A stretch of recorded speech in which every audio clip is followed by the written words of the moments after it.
الحمد للہ وکفا والصلاة والسلام علی سید الرسل وخاتم الانبیاء اما بعد فاعوذ باللہ من الشیطان الرجیم بسم اللہ الرحمن الرحیم وقال ربکم ادعونی استجب لکم ان الذین یستکبرون عن عبادتی سیدخلون جہنم داخرین صدق اللہ العلی العظیم وصدق رسوله النبی الکریم ونحن على ذلك لمن الشاہدین والشاکرین والحمد للہ رب العالمین۔ سارے حضرات درود پاک پڑھ لیں محبت کے ساتھ۔ اللہم صلی علی محمد وعلی آل محمد کما صلیت علی ابراہیم وعلی آل ابراہیم انک حمید مجید۔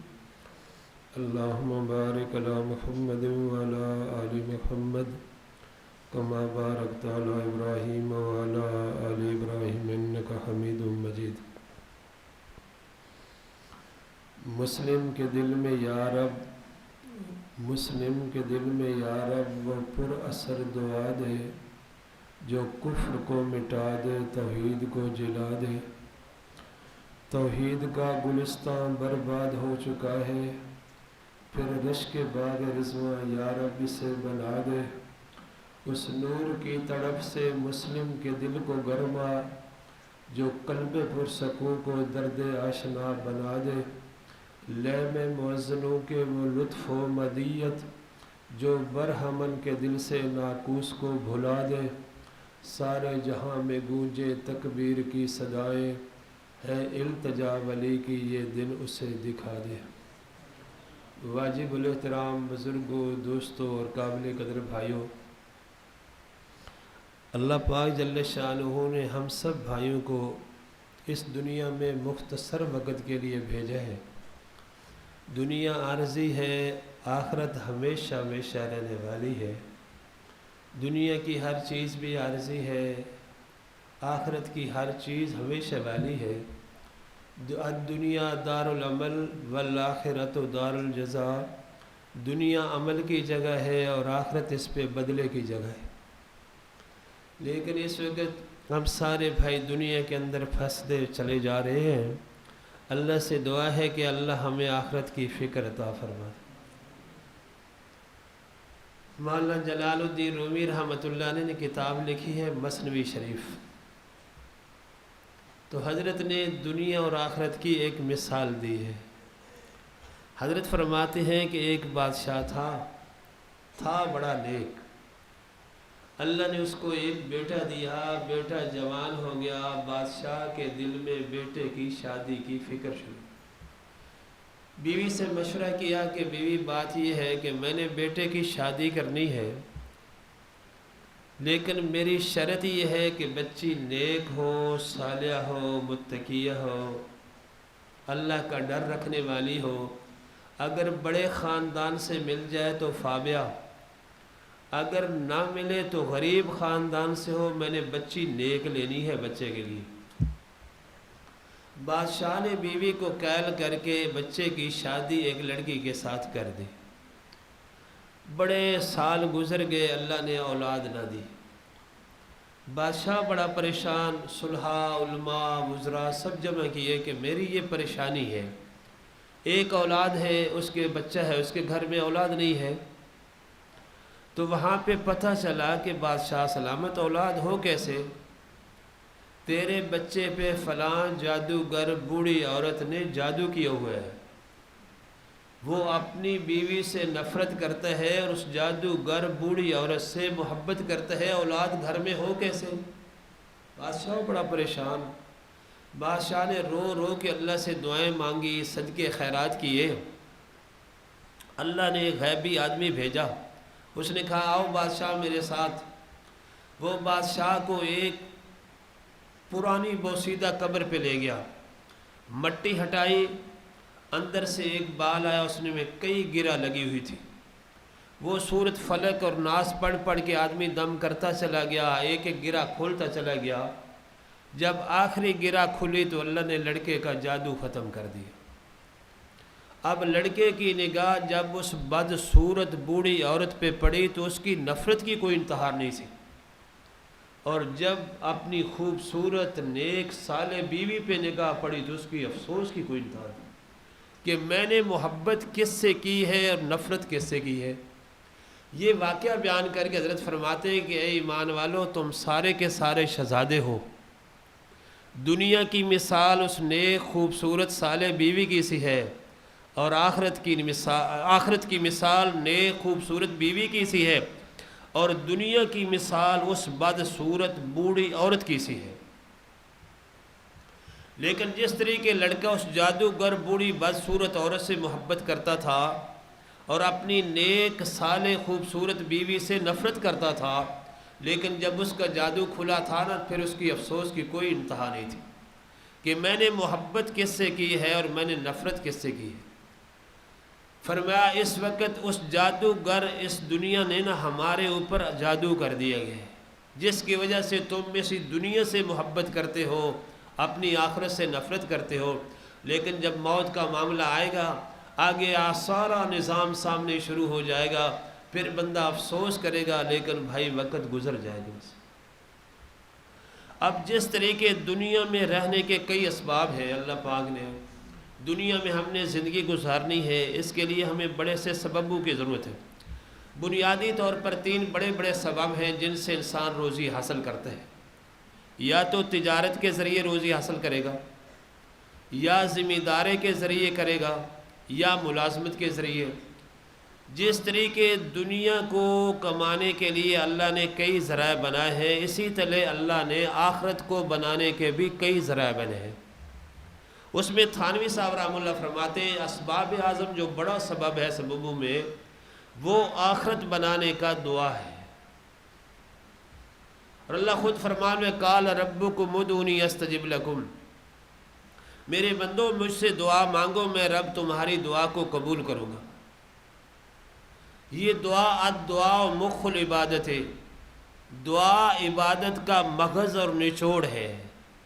الدعاء هو العبادت، دعا ایک عبادت ہے۔ فإن الدعاء سلاح المومن، یہ دعا تو مومن کا ایک ہتھیار ہے، ہتھیار۔ اور بھی اللہ والوں کی دعائیں جب اٹھتی ہیں، اللہ سے دعا کرتے ہیں تو اللہ انسانوں کی زندگی بدل دیتے ہیں۔ آپ صلی اللہ علیہ وسلم فرمانے عاجز الناس من عاجز فی الدعاء، سب سے بڑا عاجز وہ ہے جو اللہ سے دعا کرنے سے بھی عاجز ہے۔ اس لیے بھائی سارے ہم اللہ سے دعا، غافل دل کی دعا اللہ نہیں قبول کرتے ہیں۔ دل جب دعا مانگے تو یقین کے ساتھ، وہ اللہ اتنے رحیم ذات ہے، جب بندہ دعا کے لیے ہاتھ اٹھاتا ہے تو اللہ تعالیٰ کو خالی ہاتھ واپس کرتے ہوئے اللہ کو شرم آ جاتی۔ جگر مراد آبادی انڈیا کے ایک بڑا شاعر گزرے ہیں، ان کی ملاقات ہو گئی حضرت خواجہ عزیز الحسن مجذوب رحمۃ اللہ علیہ سے۔ دیکھا، پوچھا حضرت یہ خوبصورت لباس، یہ فرشتوں جیسی شکل و صورت، داڑھی پگڑی سفید نظام لباس، نیک لولو، یہ تم نے روپ لیا کہاں سے؟ خواجہ صاحب نے فرمایا حضرت میں نے یہ روپ تھانوی صاحب رحمہ اللہ کی صحبت سے لی ہے۔ تو جگر مراد آبادی کہتے ہیں کہ دل تو میرا بھی چاہتا ہے کہ میں حضرت کی خدمت میں حاضر ہوں، لیکن میں کیا کروں، میں شراب کے سوا ایک لمحہ بھی زندگی میں گزار نہیں سکتا۔ پتہ نہیں اس حالت میں حضرت مجھے اپنے پاس آنے کی اجازت دیں گے کہ نہیں دیں گے، کیونکہ میں شراب کے سوا ایک لمحہ بھی نہیں گزار سکتا۔ خواجہ صاحب نے فرمایا بھئی بظاہر تو مشکل ہے کہ حضرت تمہیں شراب بھی پی اجازت دیں، لیکن میں حضرت سے پوچھ کر بتاؤں گا کہ حضرت اجازت دیتے ہیں یا نہیں۔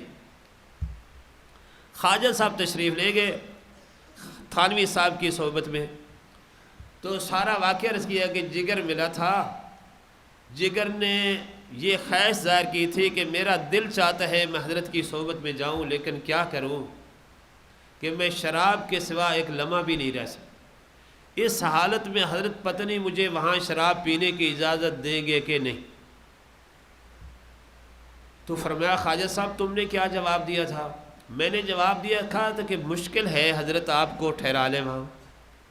فرمایا تم نے خواجہ صاحب صحیح جواب نہیں دیا، جب نبی پاک صلی اللہ علیہ وسلم کافر کو اپنا مہمان بنانے کے لیے تیار ہے تو میں کیوں انہوں بنا لوں؟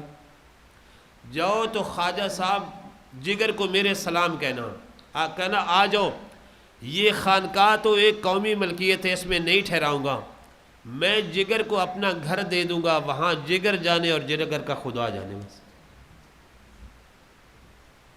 جب عزیز الحسن صاحب واپس تشریف لائے، جگر کو ساری بات بتائی تو جگر زاروں قطار ہونے لگ گیا کہ حضرت میرے جیسے انسان کو بھی قبول کرنے کے لیے تیار ہے۔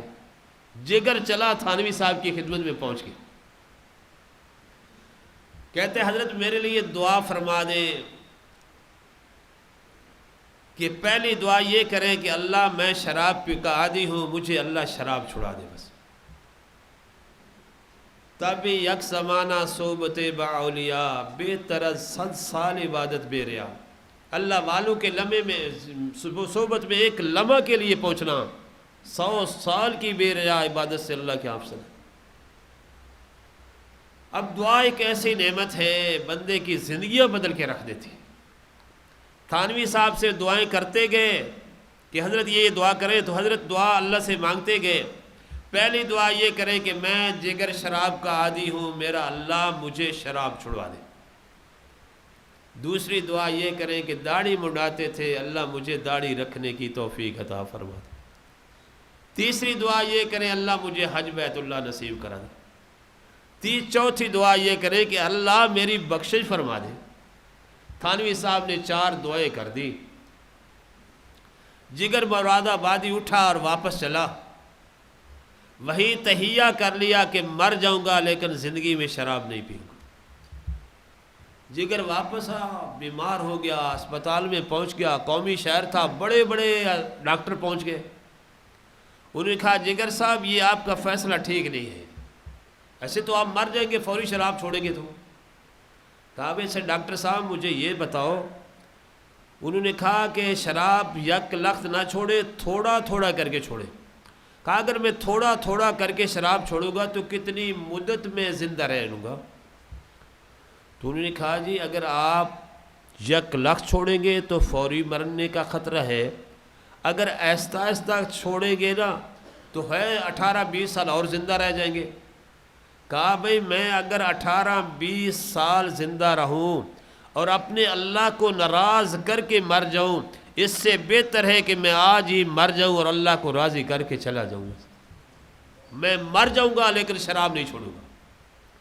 جگر نے فیصلہ کیا، رب کی مہربانی ہوئی، رب نے شراب بھی چھڑوا دیا، رب نے صحت بھی عطا کر۔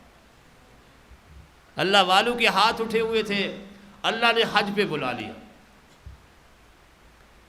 یہ ہوائی جہاز نہیں تھے، وہ بحری جہاز سے کئی مہینے لگ جاتے تھے، 5-6 مہینے حج میں لگ گئے۔ ادھر شیشہ ہی نہیں دیکھا۔ جگر جب واپس ہوا تو پوری سنت کے مطابق چہرے پہ داڑھی بن چکی تھی۔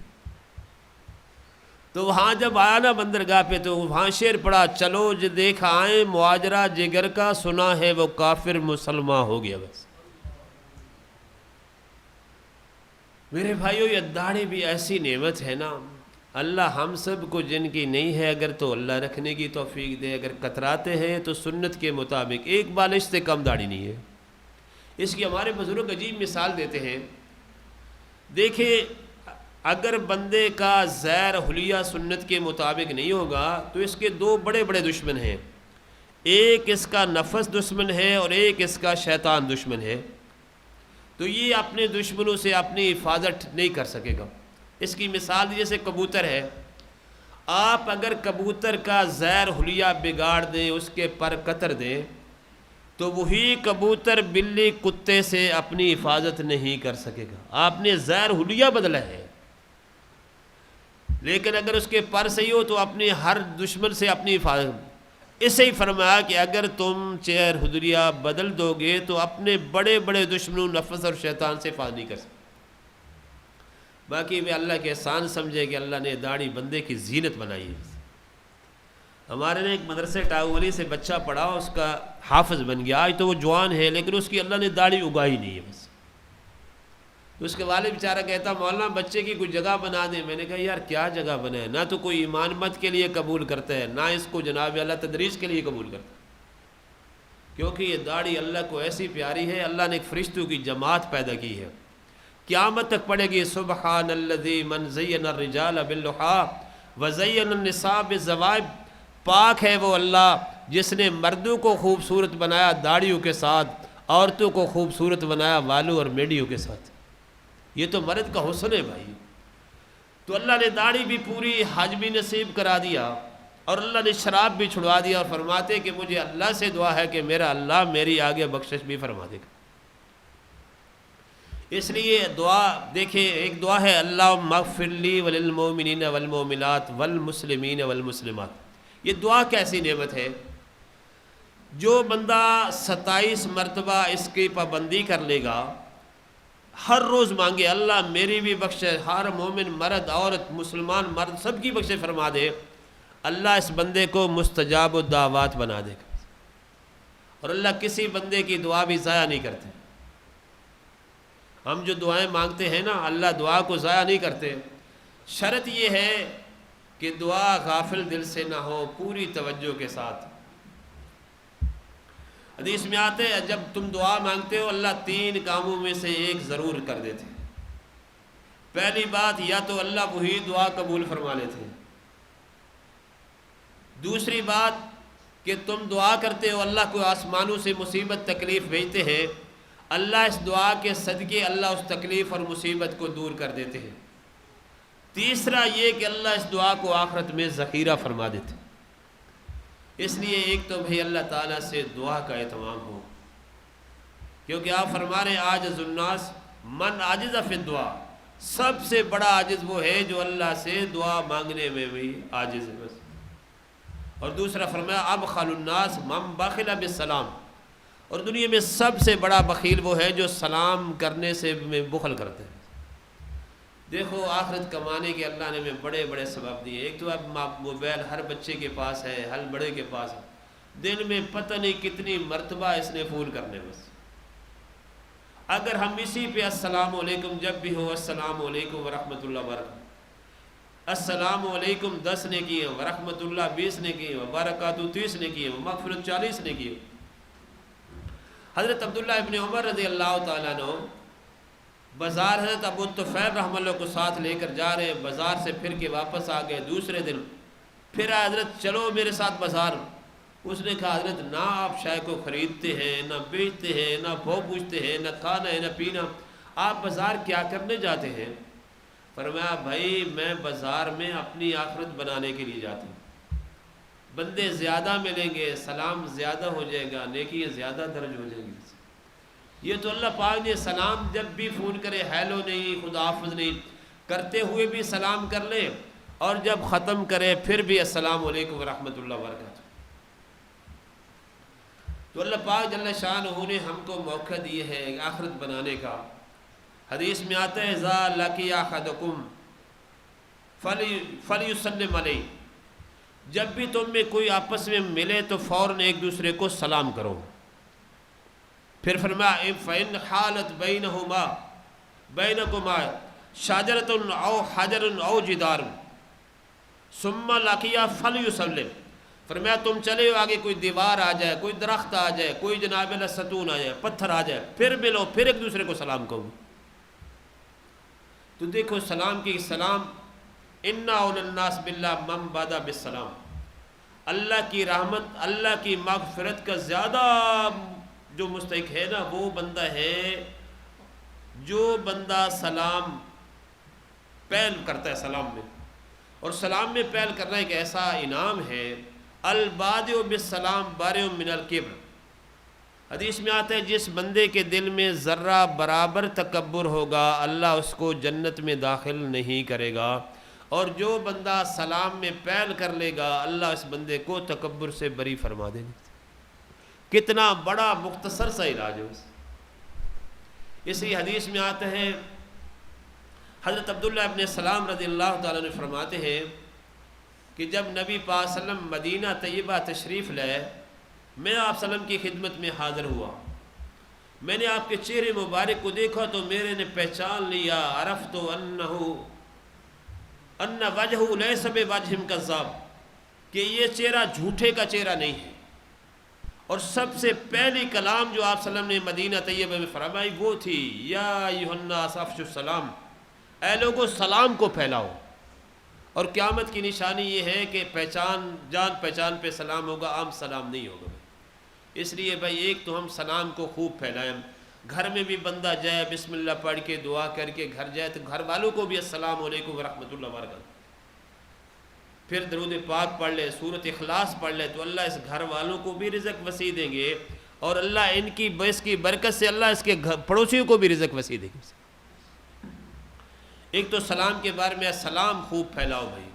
جب دو آپس میں مسلمان ملتے ہیں ایک دوسرے کو سلام کرتے ہیں تو حدیث میں آتے ہیں اللہ 100 رحمت نازل فرماتے ہیں، 90 رحمتیں پہل کرنے والے کو اللہ عطا کرتے ہیں اور 10 رحمتیں جواب دینے والے کو اللہ عطا فرماتے ہیں۔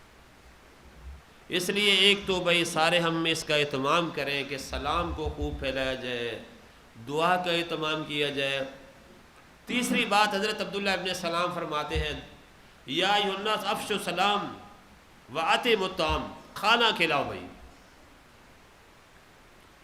کھانا ایک ایسی نعمت ہے کھلانا اللہ کی رضا کے لیے کہ اس پہ حضرت شیخ الحدیث رحمہ اللہ نے ایک واقعہ لکھا فضائل صدقات میں کہ ایک آدمی تھا، ان کے گھر میں ایک بکری تھی۔ اللہ پاک کی قدرت قربانی آگے، خاوند کے ذہن میں خیال آیا کہ میں نے بکری کو قربانی پہ ذبح کرنا ہے۔ بیوی نے کہا میاں ہمارا گزارا اسی بکری پہ ہے، یہی دودھ دیتی ہے، بچے بھی پی لیتے ہیں، گھر میں فاقہ ہے، ہمارا اسی پہ گزارا ہے، تو آپ مہربانی کریں قربانی نہ کریں۔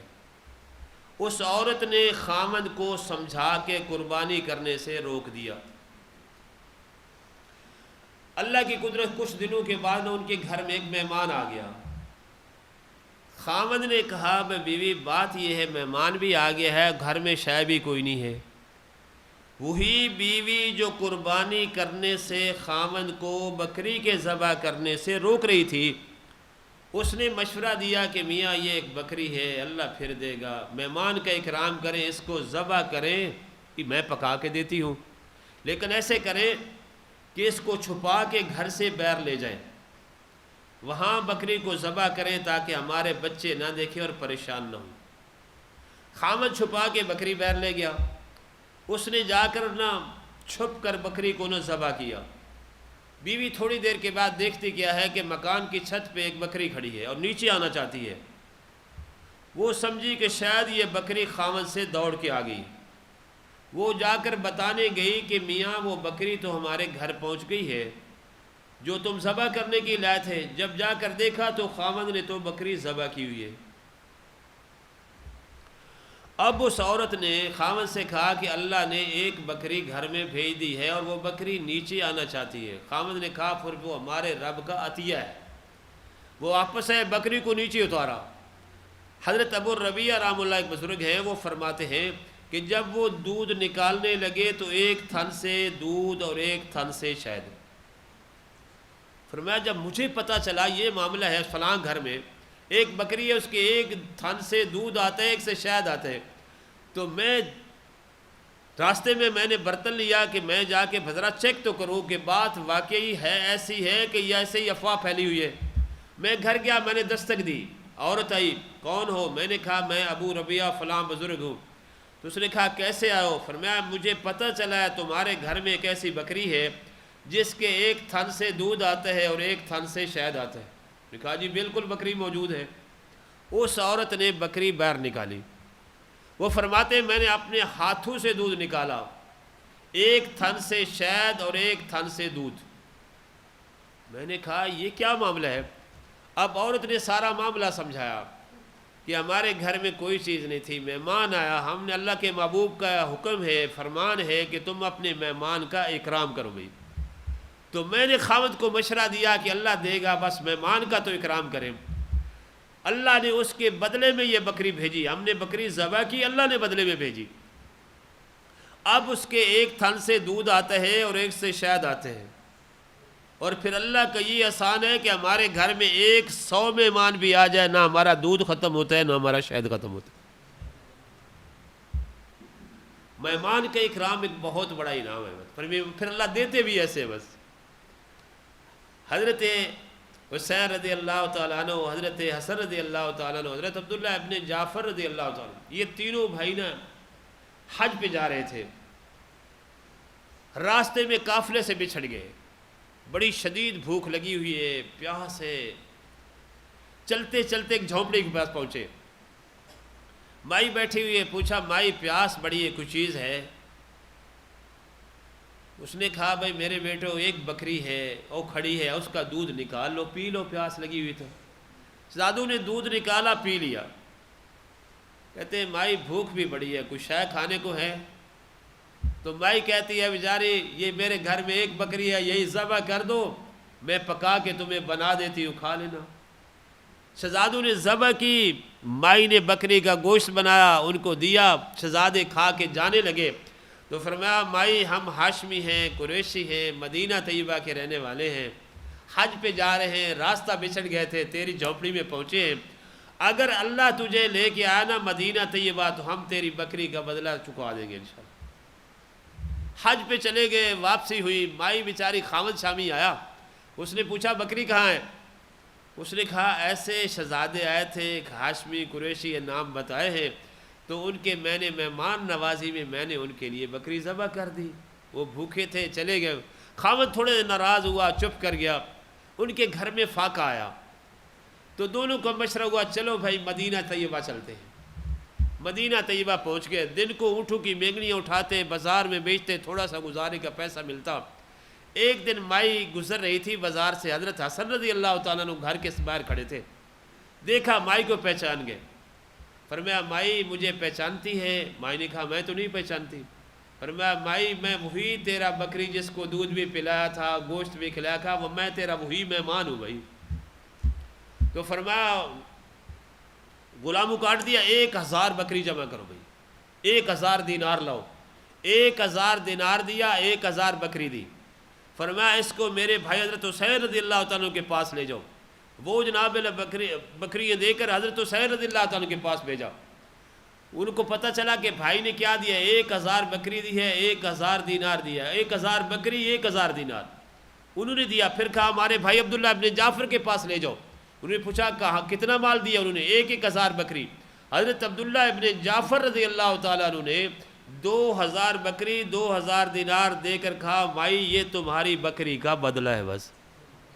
تو میرے بھائی اللہ پاک نے مہمان نوازی، فرمایا یا ایھا الناس افشوا السلام، سلام کو پھیلاؤ، واتموا الطعام، کھانا کھلاؤ، اور تیسرا فرمایا وصلوا الارحام، صلہ رحمی کرو، آپس میں جوڑ لگاؤ، ناراض نہ ہو ایک دوسرے سے، بولنا چلنا نہ چھوڑو۔ حدیث میں آتا ہے مومن کے لیے حلال نہیں ہے کہ اپنے بھائی سے 3 دن سے زیادہ بولنا چلنا چھوڑ دے۔ جو بندہ فمن حجر فوق الصلاۃ فمات داخل النار، 3 دن سے زیادہ بولنا چلنا چھوڑ دے گا اور مر جائے گا تو جائے گا جہنم کی آگ کے اندر۔ یہ جو اپنے ہماری ناراضگی ہے، یہ دین کو ایک دوسرے سے بولنا چلنا، لڑائیاں جھگڑے، یہ فرمایا دین کو ایسے صاف کر دیتی ہے جیسے بدن سے اسرے کے ساتھ بندہ بالوں کو صاف کر دیتا۔ ہر سوار ہر جمعرات کو بندوں کے اعمال اللہ کے سامنے پیش کی جاتے ہیں، اور جن میں بول چال لڑائی جھگڑا کی وجہ سے بند ہے، اللہ ان کے اعمال کو مؤخر فرما دیتے۔ اور اگر کوئی بندہ ان جو لڑنے جھگڑنے والے ہیں ان کو اللہ اگر صلح بندہ کوئی کرا دے تو آپ صلی اللہ علیہ وسلم فرما رہے ہیں میرے صحابہ میں تمہیں نفل روزے سے، صدقے سے، نفل نماز سے زیادہ اجر نہ بتا دوں، اللہ کے محبوب ضرور بتا دو۔ فرمایا 2 مسلمان بھائی آپس میں لڑے ہوئے ہیں، تم ان میں صلح کرا دو، میرا رب تمہیں نفل روزے سے، نماز سے اور صدقے سے بھی زیادہ اجر و ثواب عطا فرما دے۔ جو بندہ 2 بھائی مسلمان لڑے ہوئے ہیں اور ان میں صلح کراتا ہے اور ایک ایک لفظ بولتا ہے، اللہ ایک ایک لفظ پہ ایک ایک غلام آزاد کرنے کا اللہ ثواب عطا فرما دیتے۔ دیکھو لیلۃ القدر کی رات اللہ سب کی بخشش فرماتے، 4 آدمیوں کی بخشش نہیں فرماتے۔ ایک تو فرمایا شراب کا عادی، دوسرا ماں باپ کا نافرمان، تیسرا قطع رحمی کرنے والا، چوتھا کینہ رکھنے والا۔ تو یہ قطع رحمیاں جو ہمارے بول چال بند ہیں، اس سے بہت بڑا گناہ ہے۔ اس کو چھوڑ دے بندہ، گھروں میں بھی آپس میں بھی اگر بول چال کسی کی بند ہے تو کوشش کرے کہ جناب اللہ کرے، سلام ایسی نعمت ہے، سلام سے ناراضگی دور ہوتی ہے۔ آپس میں توڑ کی جگہ اللہ جوڑ پیدا کرتا ہے، جوڑوں میں اللہ نے صلح و خیر، اللہ نے صلح میں بڑی خیر رکھی ہے۔ تو اللہ فرماتے ہیں انما المؤمنون اخوۃ فاصلحوا بین اخویکم، سب مسلمان آپس میں بھائی بھائی ہیں، تم اپنے بھائیوں کے درمیان صلح کراؤ بھائی۔ تو صلح کرانا بہت بڑا اجر ہے۔ حضرت عبداللہ ابن سلام فرماتے ہیں، آپ فرماتے ہیں افشوا السلام واتموا الطعام وصلوا الارحام وصلوا باللیل والناس نیام۔ فرمایا رات کو چوتھا عمل یہ ہے کہ لوگ سو رہے ہوں تم اٹھ کے اللہ کے سامنے تہجد کی نماز پڑھا کرو۔ یہ تہجد اور نماز بڑی نعمت ہے۔ حدیث میں آتا ہے میدان حشر برپا ہوگا قیامت والے دن، ساری انسانیت اللہ کے سامنے پیش ہو جائے گی، یہ بڑا مشکل دن ہے۔ فرمایا کسی بندے کے بدن پہ کپڑا نہیں ہوگا، پاؤں میں جوتا نہیں ہوگا، بغیر ختنے کے ہوں گے۔ پوچھا امی جی نے الرجال والنساء جمیع ينظر بعضهم الى بعض، کس حالت میں مرد عورتیں ایک دوسرے کو دیکھیں گے؟ فرمایا عائشہ دیکھنا تو دور کا کام، کسی انسان کو اپنے بدن کا ہوش حواس تک کوئی نہیں ہوگا۔ اب میدان حشر میں اللہ 3 طرح سے لوگوں کو جمع کریں گے۔ اپنے پیاروں کو اللہ سواریوں پہ بٹھا کے لے آئیں گے، دوسری جماعت پیدل چل کر آئے گی، اور تیسری جماعت کے سر نیچے ہوں گے، ٹانگیں اوپر ہوں گی، اللہ منہ کے بل چلا کر میدان حشر میں جمع کر دیں۔ اللہ کے محبوب لوگ منہ کے بل کیسے چلیں گے؟ فرمایا جس رب نے پاؤں میں چلنے کی طاقت رکھی ہے وہی رب قیامت والے دن ان نافرمانوں کو اللہ منہ کے بل چلا کر میدان حشر میں جمع کر دے۔ اب فرمایا اب ساری دنیا اللہ کے سامنے پیش ہو جائے گی۔ سب سے پہلے اللہ ابھی حساب کتاب شروع نہیں ہوگا تو اللہ 3 قسم کے انسانوں کو بغیر حساب کے اللہ جنت میں بھیجیں گے، پھر اللہ حساب کتاب شروع کریں گے۔ پہلا اعلان لگے گا، کہاں ہیں وہ لوگ جو خوشی میں اور غمی میں اللہ کو یاد رکھتے تھے، آج ذرا اٹھو اور بغیر حساب کے اللہ کی جنت میں داخل ہو جاؤ۔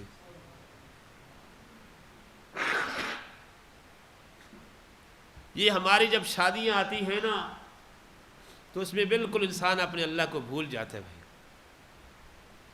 جس شادی میں ڈھول ہوگا، جس شادی میں برود ہوگا، جس شادی میں رات کو کنجر ہوں گے، شرابیں ہوں گی، ان نکاح و نصف الدین جو آپ صلی اللہ علیہ وسلم فرما رہے ہیں، نکاح نصف دین ہے، اس گھر میں برکت کیسے آئے گی؟ جیسے اینٹیں جڑتی ہیں تو محل بنتے ہیں، دل جڑتے ہیں تو محل آباد ہوتے ہیں۔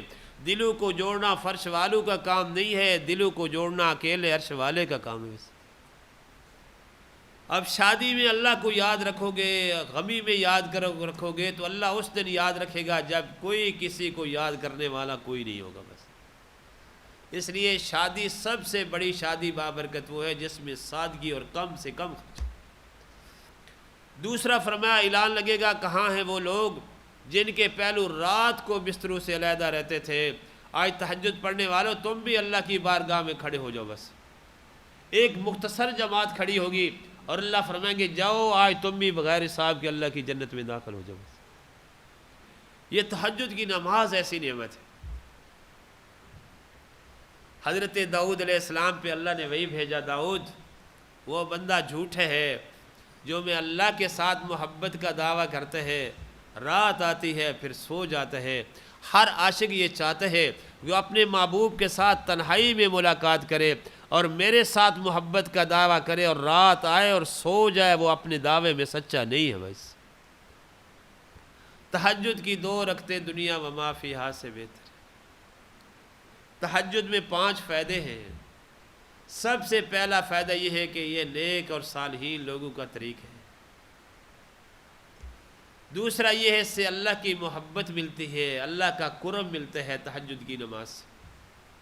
اور اللہ نے آپ اکثریت اس جگہ پہ جوان تشریف فرما، جوانی اگر اللہ کی عبادت میں گزر گئی تو اللہ اس دن سایہ، جس دن اللہ کے عرش کے سوا کوئی سایہ نہیں ہوگا، وَالشَّابُ نَشَأَ فِي عِبَادَةِ اللَّهِ، فرمایا جس جوان کی جوانی اللہ کی عبادت میں لگی ہوگی، اللہ قیامت والا دن اس جوان کو اپنے عرش کا سایہ عطا فرمائے گا۔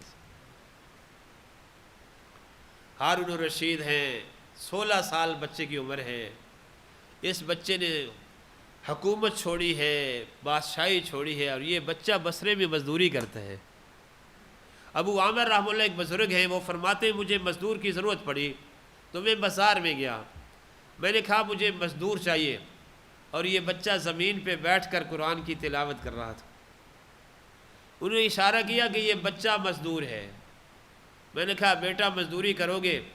اس نے کہا جی اللہ نے پیدا ہی دنیا میں مزدوری کے لیے کی ہے، لیکن میری 2 شرطیں ہوں گی۔ ایک شرط تو یہ ہوگی کہ 2 درہم اور 1 دانک یہ مزدوری لوں گا، اور دوسرا جب اذان ہو جائے گی تیرے سارے کام چھوڑ دوں گا اور صرف اپنے رب کی عبادت کروں گا۔ وہ صرف کہتے ہیں میں نے کہا مجھے منظور ہے۔ میں اس بچے کو لے گیا، میں نے جا کے دیوار پہ لگا دیا، دیکھتا کیا ہوں کہ 10 آدمی بھی اتنا کام نہیں کر سکتے جتنا اس نازک بچے نے کر دیا۔ میں نے خوش ہو کے پیسے زیادہ دینے چاہے، اس نے کہا میں لوں گا وہ جو میں نے طے کی ہے۔ بزرگ فرماتے ہیں صبح پھر میں گیا، جب میں گیا تو میں نے پوچھا وہ نوجوان کہاں گئے؟ مجھے پتا چلا کہ وہ جوان ہفتے میں 1 دن مزدوری کرتا ہے اور باقی پورا ہفتہ اپنے رب کی عبادت کرتا ہے۔ فرماتے ہیں میں نے کام روک دیا، میں نے جناب اللہ ہفتے کے بعد گیا تو لڑکا اسی طرح زمین پہ بیٹھ کے قرآن کی تلاوت کر رہا تھا۔ میں نے کہا بیٹا مزدوری کرو گے؟ اس نے کہا جی حضرت ضرور کریں گے، پر میری وہی 2 شرطیں ہوں گی جو میں نے پہلے آپ کے ساتھ۔ انہوں نے کہا جی مجھے منظور ہے۔ بزرگ فرماتے ہیں اس بچے کو لے گیا، میں نے جا کے دیوار پہ لگا دیا، اور میں چھپ کے بیٹھ گیا کہ میں نے دیکھنا اتنا بڑا کام یہ نازک بچہ کرتا کیسے ہے۔ میں دیکھتا کیا ہوں کہ بچہ گارا لا کر دیوار پہ ڈالتا جا رہا ہے، اور زمین سے پتھر اٹھ کر دیوار میں فٹ ہوتے چلے جا رہے۔ بس میرے دل نے فیصلہ کیا یہ بہت بڑا ولی اللہ انسان ہے۔ بھائی فرماتے ہیں میں نے اگلا ہفتہ پھر کام روکا، پھر میں گیا تو وہ بچہ نہیں ہے۔ میں نے پوچھا کسی کو بچے کا پتہ چلا وہ فلاں جنگل پہ زمین پہ بے ہوش پڑا ہے۔ میں وہاں پہنچا، بچے نے اینٹ کے اوپر سر رکھا ہوا تھا، زمین پہ پڑا ہوا تھا۔ میں نے سر کو اٹھا پہ ران پہ رکھا، آنکھیں کھولی، کہتا ہے ابو عامر اس سر کو اینٹ پہ رہنے دے، یہ اسی پہ رکھنے کے قابل ہے، ران پہ رکھنے کے قابل نہیں۔ بس کہتا ہے ابو عامر میں دنیا سے جا رہا ہوں، میری آخری وصیتیں سن لو، جب میں فوت ہو جاؤں مجھے انہی پرانے کپڑوں میں مجھے کفن دے دینا۔ کہا بیٹا میں تیرے لیے نئے کپڑے لوں گا۔ جواب دیا نئے کپڑے زندہ لوگوں کے لیے ہیں، مرنے والوں کے لیے نہیں۔ یہ میری لنگی اور یہ میرا لوٹا قبر کھودنے والے کو مزدوری میں دے دینا، اور یہ میری سونے کی انگوٹھی اور یہ میرا قرآن پاک امیر المومنین تک پہنچا دینا کہ ایک لڑکا آپ کی امانت واپس کر کے دنیا سے چلا گیا۔ بس پھر کہتا ہے یا صاحبی لا تغترر بتناومی فالعمر ينفد والنعیم یزول فاذا حملت الى القبور جنازۃ فاعلم بانک بعدها محمول۔ اے میرے بھائی اس دنیا کی زندگی میں دھوکے میں نہ پڑ، یہ زندگی ختم ہوتی چلی جا رہی ہے، نعمتیں زیل ہوتی چلی جا رہی ہیں۔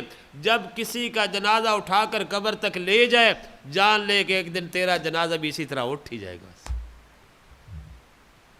جوانی اللہ نے عجیب نعمت رکھی ہے، در جوانی توبہ کردن شیوائے پیغمبری۔ حضرت مالک ابن دینار رحمہ اللہ فرماتے ہیں کہ ایک دفعہ میں دوپہر کا وقت تھا، سورج آگ برسا رہا تھا، پرندے درختوں کے سائے میں آرام کر رہے تھے۔ میں دیکھتا کیا ہوں کہ ایک نوجوان ہے، پاؤں نہیں ہے، زمین پہ گھستا ہوا جا رہے ہیں۔ میں نے کہا بیٹا گرمی بڑی ہے، آؤ تھوڑی دیر میرے پاس آرام کر لو۔ وہ نوجوان کہتے ہیں ادھر میرا سفر بہت لمبا ہے، میں آرام نہیں کر سکتا۔ پر میں بیٹا آؤ جتنی دیر آرام کر لو گے میں تمہیں سواری پہ سوار کرا کے اتنا آگے پہنچا دوں گا۔ وہ کہتے ہیں حضرت کیسی بات کرتے ہو، ایک غلام ہو، مالک کا باغی ہو، مالک سے معافی لینے کے لیے جا رہا ہو تو اس کو سواری پہ چڑھ کے آنا زیب دیتا ہے کہ پیدل چل کے جانا زیب دیتا ہے۔ بس فرماتے میں سمجھ گیا کوئی بڑا اللہ والا ہے۔ بچہ چلا گیا بھائی، اللہ مجھے حج پہ لے گیا ہے، عرفات سے واپسی ہوئی، رمی جمرات کی، مینا میں دیکھتا کہ وہ ایک جگہ پہ بڑا مجمع ہے۔ میں نے کہا لوگوں کیا معاملہ ہے؟ انہوں نے کہا ایک نوجوان اللہ سے دعائیں مانگ رہا ہے، اس کی دعائیں سننے کے لیے جمع۔ جو میں جھانک کر دیکھا تو وہی نوجوان تھا۔ فرض کرتے اللہ میں نے تیرے گھر بیت اللہ کا طواف بھی کر لیا، میں نے یا اللہ صفا مروہ کی سعی بھی کر لی، عرفات میں وقوف بھی کر لیا، رمی جمرات بھی کر لی، میرے رب قربانی کرنے کا وقت ہے۔ تجھے علم ہے کہ لوگوں کی جیبوں میں تو مال ہے، پیسے سے قربانیاں دے کے تجھے راضی کر رہے ہیں، لیکن میرے رب تجھے علم ہے میری جیب میں کوئی پیسہ نہیں ہے۔ آخر میں کہتے اللہ میری جان کی قربانی اپنے راستے میں قبول کر لے۔ لڑکے نے کلمہ پڑھا، روح پرواز کر گئی۔ ہے سال میں مر جاؤ گے، لبیک اللہم لبیک کہتے ہوئے میدان حشر میں قیامت والے دن کھڑے ہو جاؤ گے۔ افضل ترین موت اللہ اس حالت میں مار دے۔ جوانی ایسی نعمت ہے۔ تو تہجد کی نماز فرمایا پہلا وہ اللہ بغیر حساب کے بھیجیں گے وہ لوگ جو خوشی اور غمی میں اللہ کو یاد رکھتے تھے۔ دوسرا اعلان ہوگا کہاں ہیں وہ لوگ جن کے پہلو رات کو بستروں سے لائے رہتے تھے، اور تیسرا اعلان ہوگا کہاں ہیں وہ تاجر جن کو ان کی تجارت اللہ کی یاد سے غافل نہیں کرتی تھی۔ آج تم بھی اٹھو اور بغیر حساب کے اللہ کی جنت میں داخل ہو جاؤ بس۔ اب تہجد میں 5 فائدے ہیں۔ پہلا فائدہ یہ ہے کہ اس سے یہ صالحین کا طریقہ ہے۔ دوسرا یہ ہے کہ اس سے اللہ کی محبت ملتی ہے، اللہ کا قرب ملتا ہے۔ اللہ کی محبت ایک نعمت ہے، غلط محبت ایک ظلمت ہے۔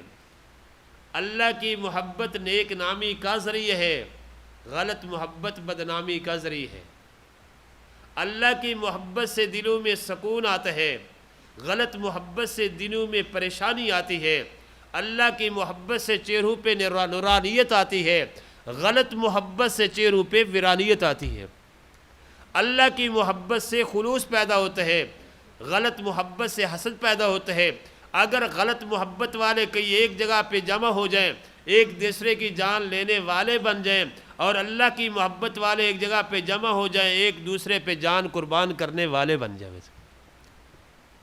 جو مخلوق سے محبت کرے گا ایک دن مخلوق سے جدا کر دیا جائے گا، جو اپنے رب سے محبت کرے گا ایک دن اپنے رب سے ملا دیا جائے گا۔ بس زلیخا نے مخلوق سے محبت کی ہے، رب نے ملکہ سے بھکارن بنا دی ہے۔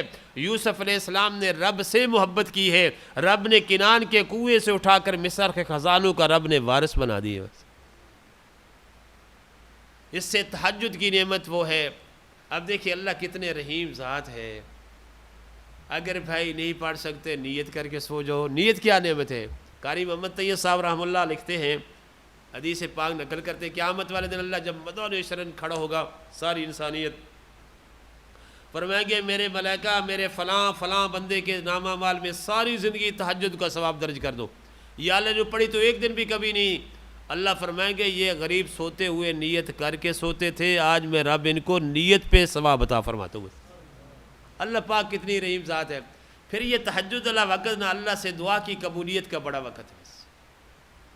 اس وقت بندہ جاگے، اللہ پاک سے دعائیں مانگے اپنے لیے، پوری امت مسلمہ کے لیے۔ تو بھائی یہ وہ وقت ہے جب اللہ خود آواز دے رہے حل من مستغفر حل من سائل فاتوبوا لی۔ تو اس وقت بندہ یا اللہ فرما رہے ہے مجھ سے کوئی معافی لینے والا، بڑا موقع ہے۔ اللہ کرے اس وقت اللہ سے معافی لینے والا۔ تو بندہ عرض کرتا ہے یا اللہ میں کس منہ سے تیرے دروازے پہ آؤں، نیکی تو ایک بھی میرے پاس نہیں۔ اللہ فرماتے ہو میرے بندو میں نے کب کہا ہے نیکی لے کے آؤ، میں نے کب کہا ہے گناہ لے کے نہ آؤ۔ اتنے گناہ لے کے آؤ زمین و آسمان کے اندر نہ سما سکے، میں اس سے کئی گنا بڑی رحمت لے کر میں رب تمہارے آنے کا انتظار کر رہا ہوں۔ بس میرے دروازے پہ ذرا آؤ تو صحیح، ذرا میرے دروازے پہ اپنے سر کو جھکاؤ تو صحیح، ذرا میرے لطف و کرم کو آزماؤ تو صحیح۔ تمہارے آنے میں دیر ہو سکتی ہے، میں رب کے راضی ہونے میں دیر نہیں ہو سکتی۔